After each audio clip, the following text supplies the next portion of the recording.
Just today, Canada approved the Pfizer vaccine for distribution starting next week. But who's getting the first shot? Renowned professor Arthur Caplan from the NYU Grossman School of Medicine discusses the ethics of vaccination. Some nations, Australia, Taiwan, New Zealand, China, have worked their way out of this thing by behavior change, lockdowns, and strict isolation and quarantine. The U.S. has not. It's lost control of it. It has to rely on vaccines. I do think ultimately they're going to help the states work their way out of it.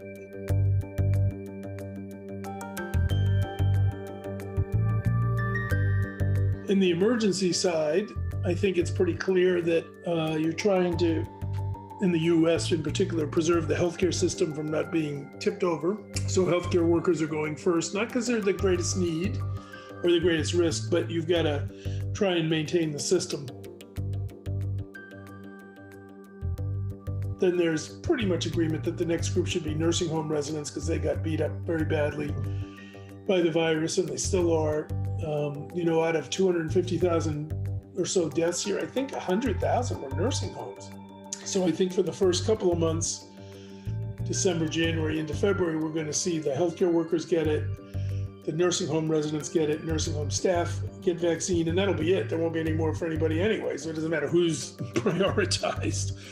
Then as more supply begins to appear and maybe licensure occurs, you'll probably then go to older, over 65s, people with chronic conditions, and quote unquote essential workers.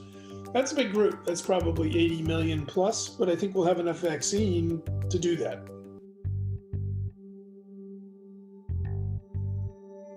Once the vaccine gets licensed, I think you'll see mandates all over the place. I think healthcare institutions, nursing homes will say, you're not going to work here unless you get vaccinated. I think you'll see airlines and trains and cruise ships saying you're not coming on board unless you show proof of vaccination. And I support that. I mean, I think at the end of the day, some of the worst outbreaks we've seen have been on cruise ships. I've seen Qantas Airlines already say they're planning a mandate. I suspect most Americans are nervous that the government's going to tell them they have to get a vaccine, but I think you're going to see mandates coming out of the private sector more than the government. And the military will have a mandate. We're obsessing a lot about who's going first, but I think there are two other big issues that are really ethically problems.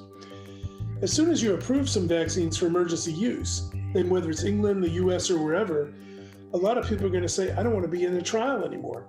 I think it's going to see the end of trials due to emergency use.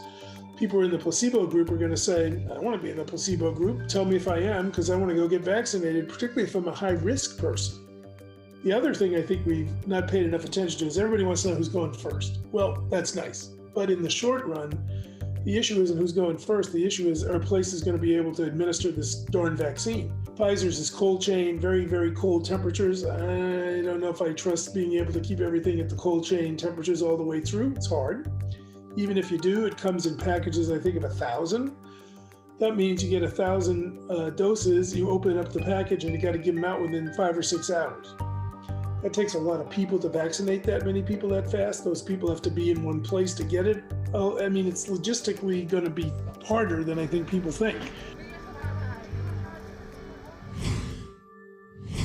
That was renowned professor Arthur Caplan from NYU's Grossman School of Medicine.